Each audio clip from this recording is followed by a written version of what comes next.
Let's go. It's your back, it dey keep passing. It dey bring out the best thing. I dey feel your recipe. Make you give me that recipe. Fine, fine. Yeah, you fine. You so divine. I dey feel you die. What's up, people? We got a new episode of Awesome Entertainment. It's your boy Joel Awesome. We checking out John Campea's show. All right, he breaking down. They talking about Clayface. I'm gonna react to it. I got some shit to say about the DCU and the DCEU. But let's check out the Clayface. Well, we got Supergirl coming out. I'm gonna go see it tomorrow night, and I'm very excited. Wait a minute. He already watching it? It's June. It ain't even out yet. How is he watching? Excited about the film. Is it out? I'm keeping my expectations a little bit in check because I was not thrilled with the CinemaCon presentation we got, but I'm going to go see it. Hopefully I love it. So your expectations are already low.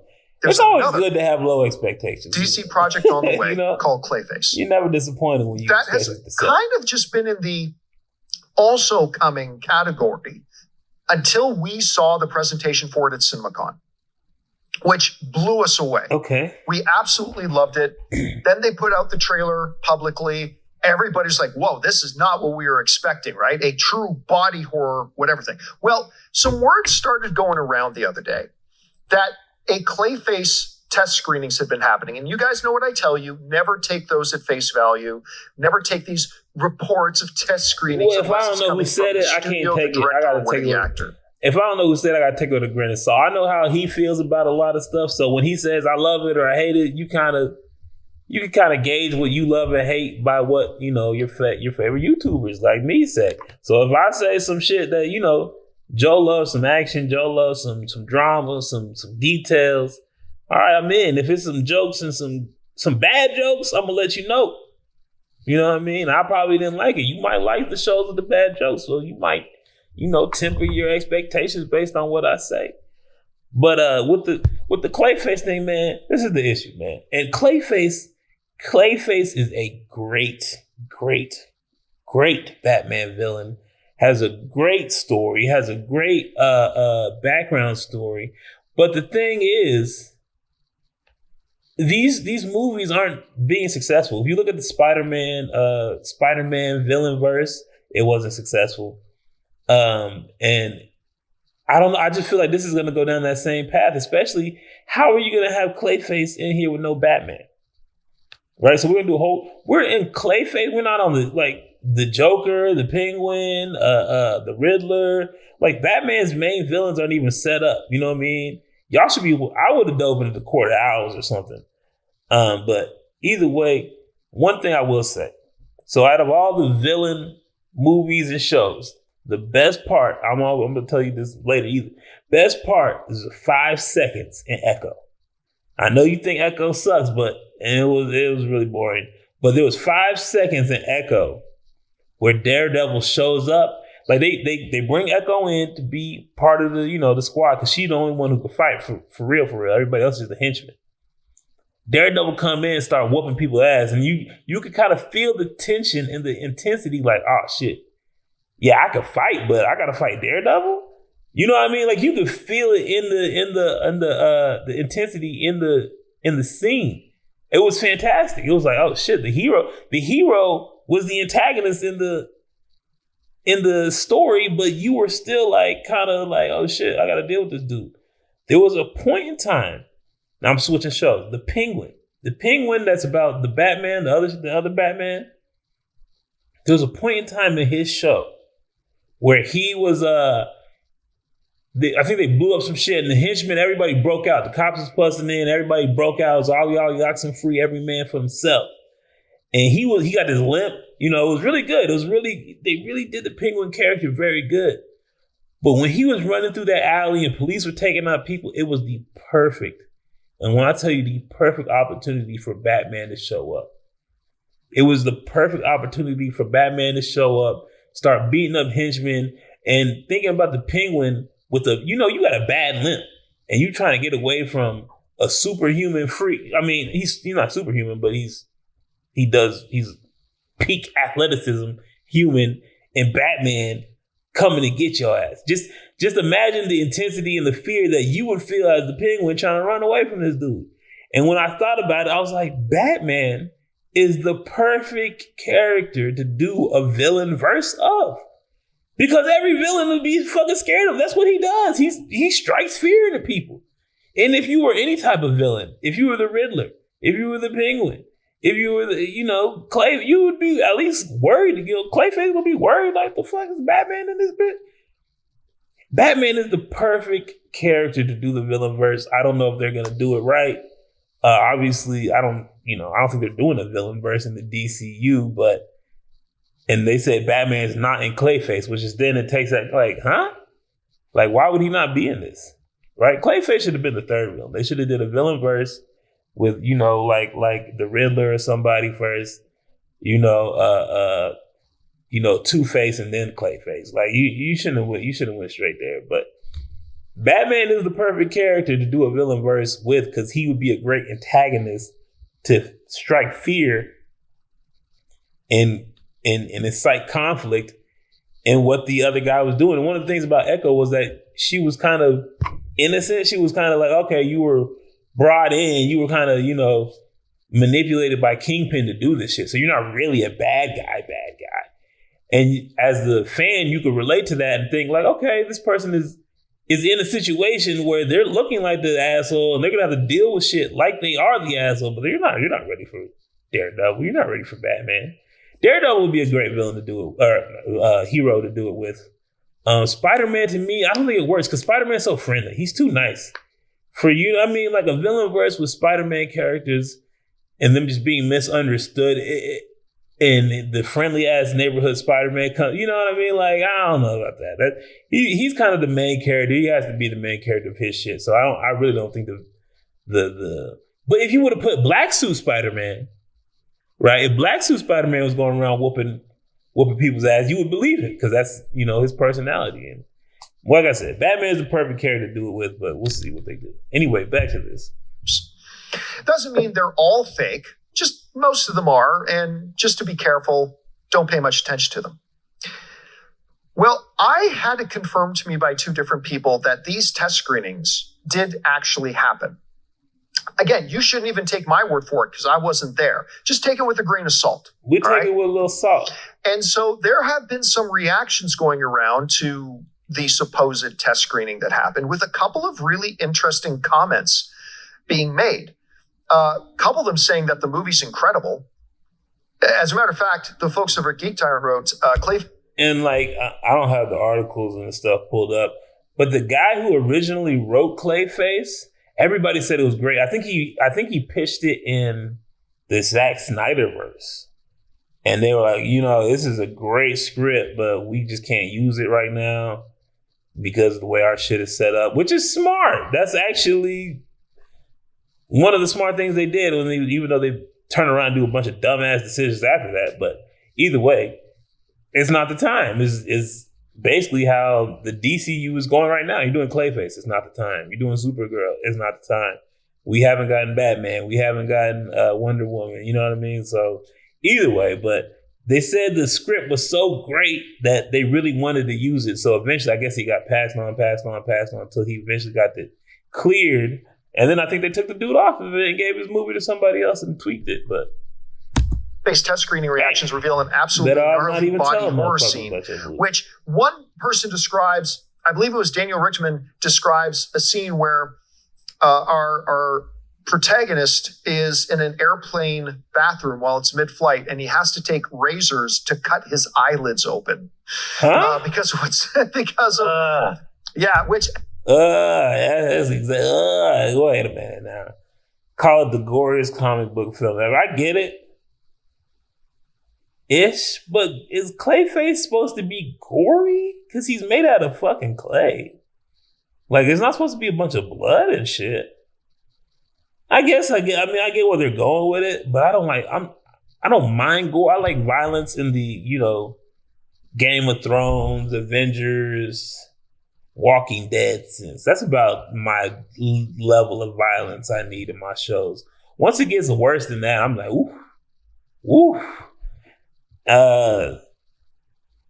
I don't know if I want to see this now. I know it's going to make me feel so queasy. It actually goes on to say this. According to insider Dana Richtman, Clayface is insane and includes a sequence where Matt Hagen is forced into a horrifying situation aboard an airplane. Richtman claims the film features Matt having to cut his eyelids open with a pair of scissors. I heard if it was with a razor, but whatever, on a plane going through turbulence. That actually kind of makes weird sense. Like, he's made of clay, so his face is like melting, and I guess he could get his eyes. That to me is going to completely freak me out. Other reports coming out of the test screenings are saying it is the most gory comic book film ever made. That it's completely gory. It's a very, very R-rated, and a couple of other little tidbits to go along with it. It's very, very R-rated. There is nudity. Oh, no. I was, man, fuck, man. Ain't nobody want to see that shit. And y'all gonna make, oh, God. It's gonna be all clay and shit, and they gonna be, they don't know what they gonna be doing. Man, that's wild. I forgot what I was about to say right when he said that, man. Oh, my God. Look, I know what I was going to say. The R-rated, I want an R-rated superhero. I want an R-rated Batman. I think that would be another great character to dive into an R-rated world with, is Batman. You could do any fucking thing with Batman and they don't do shit with it. Anyway. But your first R-rated movie is Clayface? Like, it doesn't fit. Like, Deadpool and Wolverine being... Was it Phase 5 of Marvel being the first? That actually makes sense. And I think they should do more. I think they should have started hitting us with Blade and the Midnight Suns and the Marvel Knights. And they really should have got into it. But, that's neither here nor there. But I don't think your first R-rated movie should be Clayface. And we definitely don't want to see no clay figured body parts like that in the film.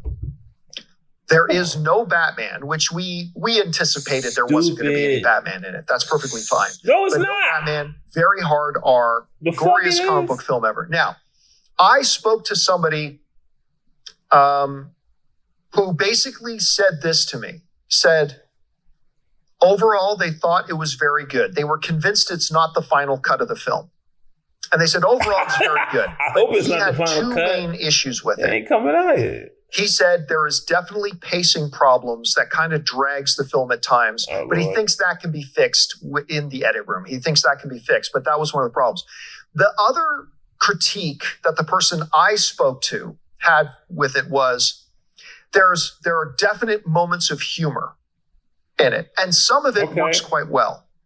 Sometimes. But he said the movie's not, this is what he said to me. He said the movie's not as funny as it thinks it is. So I didn't ask for clarification on that. Sound like just said the movie has more humor than you think. Some of it works, but the movie's not as funny as it thinks it is. Movies.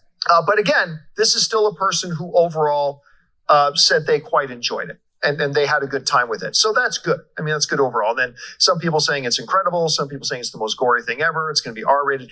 Anyway, Rob, you and I were there at CinemaCon when they played that Clayface presentation. One of the big surprises.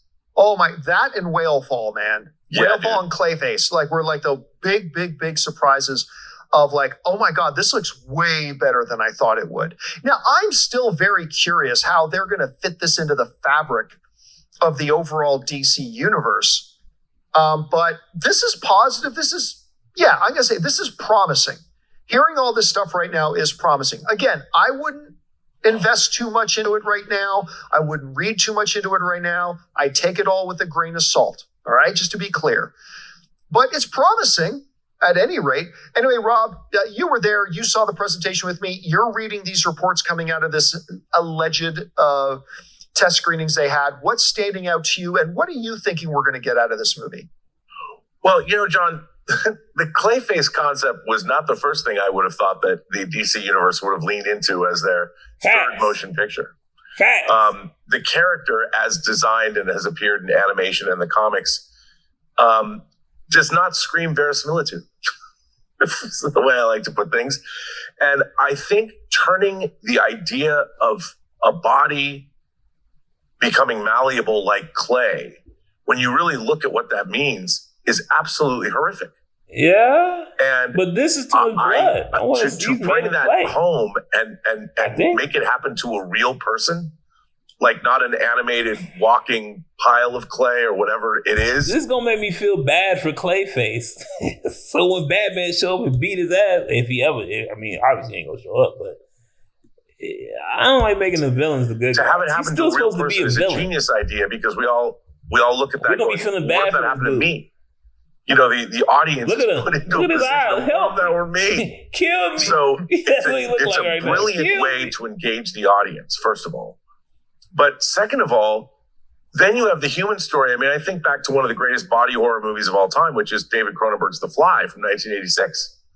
I mean, to see that movie, it's horrific to see what happens to poor Jeff Goldblum in that film. And I think every audience member was stunned into silence watching it.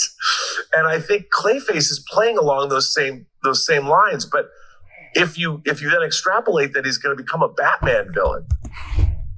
Yeah, that's the thing. He's going to become a Batman villain. But this is another thing I'm thinking.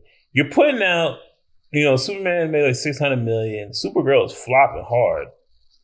Do you think a really gory R-rated movie is not going to make a lot of money?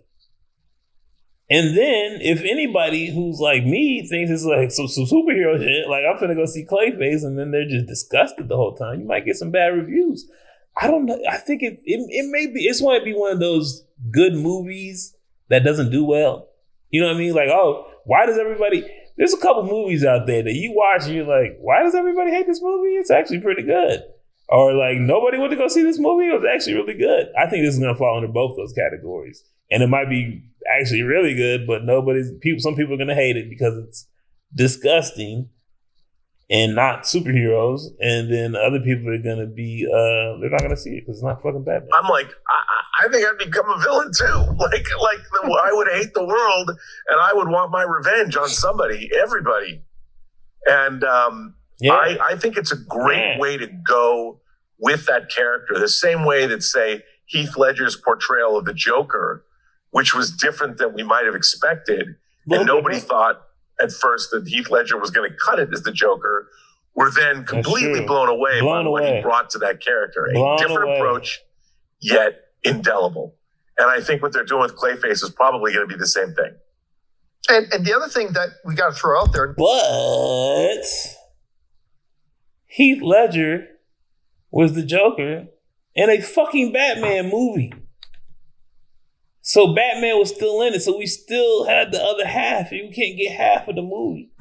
Not that it's important to the quality of the movie, but this is apparently a very low budget film. Okay, it's got to be. Not break the bank on this movie. It gotta be.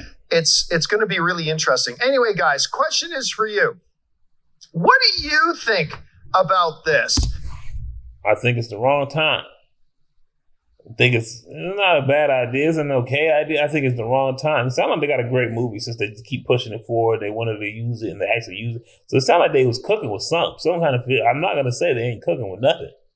I just think it's bad timing, man. It's bad timing. Y'all let me know what y'all think, man. I'm up out of here, man. Hit like, hit share, hit subscribe. Now. Don't play with my patience, man. They gone with the flow when they trying to fake it. That's not the way I roll, that's not the combination. You start off with the dough before you start the conversation. No one start the salutations, man, don't play with me. I'm coming from a place they would hate to be. I'm going through a phase you would hate to see. They say this life's a trip, ain't no telling where it's taking me. When you on the edge and you make your next move, better be your best. Before you throw it to the depths, better reinvest. Man, I count every moment and count every step, so I know I'm blessed. Now it's